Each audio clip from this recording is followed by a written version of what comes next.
आज के इस क्लास में हम BA 4 semester political science major paper 5 में आपको समाजवाद के बारे में भी पढ़ना है। आज के इस क्लास में हम उसी के बारे में पढ़ेंगे। तो पहले कुछ ऑब्जेक्टिव क्वेश्चन भी इस वीडियो में करेंगे, उसके बाद कुछ लॉन्ग क्वेश्चन और शॉर्ट क्वेश्चन भी करेंगे। तो ऑब्जेक्टिव करने से पहले हम जान लेते हैं समाजवाद के बारे में कि समाजवाद किसे कहते हैं, इसका परिभाषा देख लेते हैं।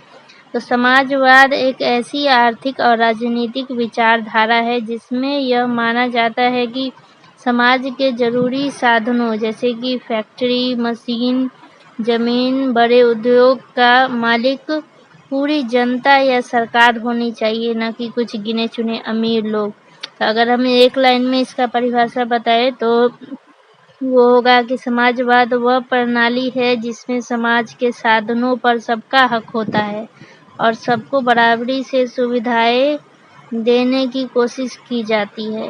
तो ये था आपका समाजवाद का परिभाषा। तो अब हम कुछ मल्टीपल चॉइस क्वेश्चन सॉल्व कर लेते हैं। तो आपका पहला क्वेश्चन है, समाजवाद की एक आर्थिक और राजनीतिक विचारधारा के रूप में मौलिक विशेषता क्या है? ऑप्शन ए, उत्पादन के साधनों का निजी स्वामित्व। ऑप्शन बी, उत्पादन के साधनों का सामूहिक साझेदारी या सार्वजनिक स्वामित्व। ऑप्शन सी, पूरी तरह प्रतिस्पर्धात्मक खरीद बिक्री पर आधारित प्रणाली। ऑप्शन डी, व्यक्तिगत लाभ को अधिकतम करने पर जोर। तो इन सब में से सब आंसर कौन सा सही होगा, इसको आप कमेंट में बताइएगा। इसका सही आंसर होगा ऑप्शन बी। दूसरा क्वेश्चन है, एक शुद्ध समाजवादी प्रणाली में उत्पादन और वितरण के सभी निर्णय कौन लेता है? ऑप्शन ए, निजी व्यवसाय के मालिक। ऑप्शन बी, व्यक्तिगत उपभोक्ता। ऑप्शन सी या फिर ऑप्शन डी। इसका सही आंसर होगा ऑप्शन सी। तीसरा क्वेश्चन है, निम्नलिखित में से कौन सा समाजवाद से जुड़ा एक आदर्श है? ऑप्शन ए, अधिकतम लाभ के लिए उत्पादन। ऑप्शन बी, अत्यधिक प्रतिस्पर्धा बाजार। या फिर ऑप्शन सी या फिर ऑप्शन डी। इसका सही आंसर होगा ऑप्शन सी। चौथा क्वेश्चन पूछा है, समाजवाद में व्यक्ति आमतौर पर घर या कार जैसी निजी संपत्ति नहीं रख सकते हैं। ऑप्शन ए सत्य, ऑप्शन बी असत्य। तो ये इसका सही आंसर होगा ऑप्शन बी असत्य। पांचवा क्वेश्चन पूछा है, समाजवादी व्यवस्थाओं की एक प्रमुख विशेषता जो सामाजिक कल्याण से जुड़ी होती है वो क्या है? ऑप्शन ए, न्यूनतम सामाजिक सुरक्षा तंत्र। ऑप्शन बी, मजबूत कल्याणकारी योजनाएं या सामाजिक सुरक्षा तंत्र। या फिर ऑप्शन सी, सभी आवश्यक सेवाओं की निजी व्यवस्था। या फिर ऑप्शन डी। तो इसका सही आंसर होगा ऑप्शन बी। 6 नंबर क्वेश्चन पूछा है, आधुनिक समाजवाद मुख्य रूप से किसके विरोध में विकसित हुए? इसका सही आंसर होगा ऑप्शन बी, उदार व्यक्तिवाद और पूंजीवाद की ज्यादतियों और शोषण के खिलाफ। 7 नंबर क्वेश्चन पूछा है, समाजवाद के उभरने से जुड़ी ऐतिहासिक घटना कौन सी है जो आर्थिक असमानता की प्रतिक्रिया के रूप में आई? ऑप्शन ए, पुनर्जागरण। ऑप्शन बी, खोज युग। ऑप्शन सी, औद्योगिक क्रांति। ऑप्शन डी, रोमन साम्राज्य का विस्तार। इसका सही आंसर होगा ऑप्शन सी, औद्योगिक क्रांति। 8 नंबर क्वेश्चन है, प्रारंभिक समाजवादी विचारकों में कौन शामिल है? ऑप्शन ए या फिर ऑप्शन बी या फिर ऑप्शन सी या फिर ऑप्शन डी। इसका सही आंसर होगा ऑप्शन बी, रॉबर्ट ओवेन और Henry de Saint Simon. 9 number question है, 1970 में कौन सी प्रमुख घटना से व्लादिमीर लेनिन के प्रभाव से समाजवादी योजनाओं को राष्ट्रीय स्तर पर पहुंचाया? ऑप्शन ए, अमेरिकी गृह युद्ध। ऑप्शन बी, रूस की बोल्शेविक क्रांति। या फिर ऑप्शन सी, फ्रांसीसी क्रांति। या फिर ऑप्शन डी, संयुक्त राष्ट्र की स्थापना। इसका सही आंसर होगा ऑप्शन बी, रूस की बोल्शेविक क्रांति। 10 नंबर क्वेश्चन पूछा है, सोवियत संघ में समाजवादी केंद्रीकृत योजना के विफल होने के बाद आधुनिक समाजवादियों ने क्या बदलाव किया? ऑप्शन ए होगा इसका आंसर, या फिर ऑप्शन बी होगा, या सी होगा, या डी होगा। तो इसका सही आंसर होगा ऑप्शन सी, उन्होंने शुद्ध पूंजीवाद की वकालत की। 11 नंबर क्वेश्चन पूछा है, संपत्ति के स्वामित्व को लेकर समाजवाद और साम्यवाद में क्या अंतर होता है? इसका सही आंसर होगा ऑप्शन बी। साम्यवाद सभी संपत्ति का सामूहिक स्वामित्व चाहता है, जबकि समाजवाद निजी व्यक्तिगत संपत्ति की अनुमति देता है। 12 नंबर क्वेश्चन पूछा है, अर्थशास्त्री लुडविग वॉन मिसेस ने समाजवादी अर्थव्यवस्थाओं के लिए किस समस्या को बिना मूल्य निर्धारण तंत्र के एक बड़ी चुनौतियां के रूप में प्रस्तुत किया? तो वो है गन्ना की समस्या। इसका सही आंसर होगा ऑप्शन बी।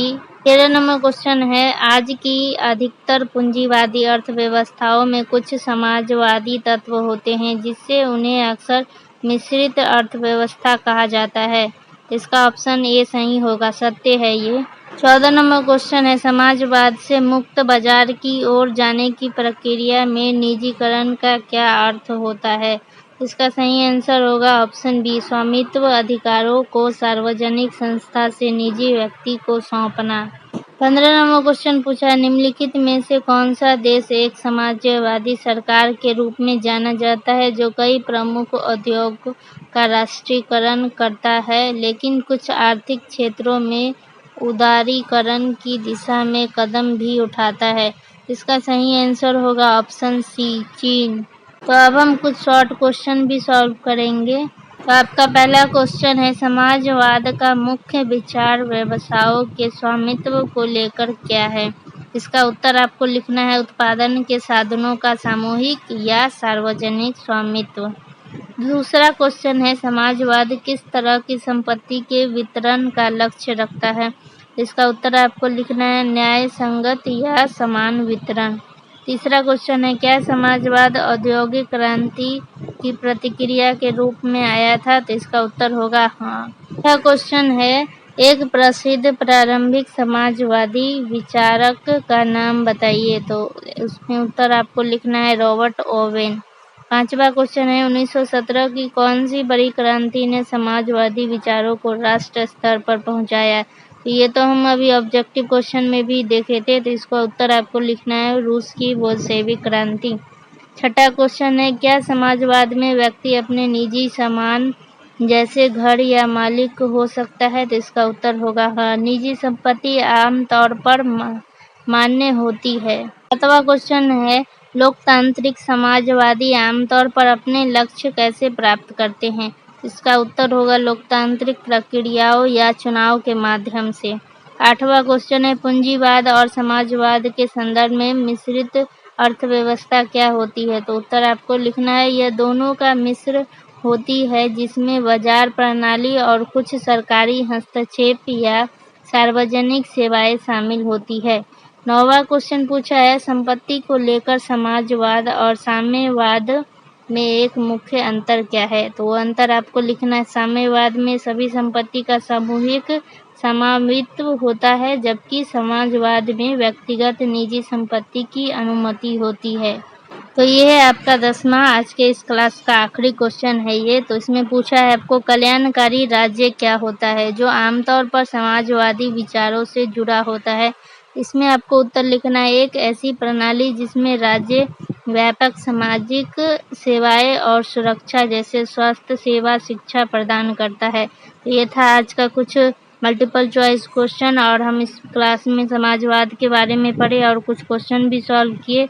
आज के वीडियो में बस इतना ही। वीडियो हेल्पफुल रहा हो तो लाइक, शेयर एंड सब्सक्राइब करें और अपने दोस्तों को भी शेयर करें, और कमेंट में हमें ज़रूर कमेंट करें कि समाजवाद किसे कहते हैं। आज के वीडियो में बस इतना ही, तो मिलते हैं अगले वीडियो में। धन्यवाद।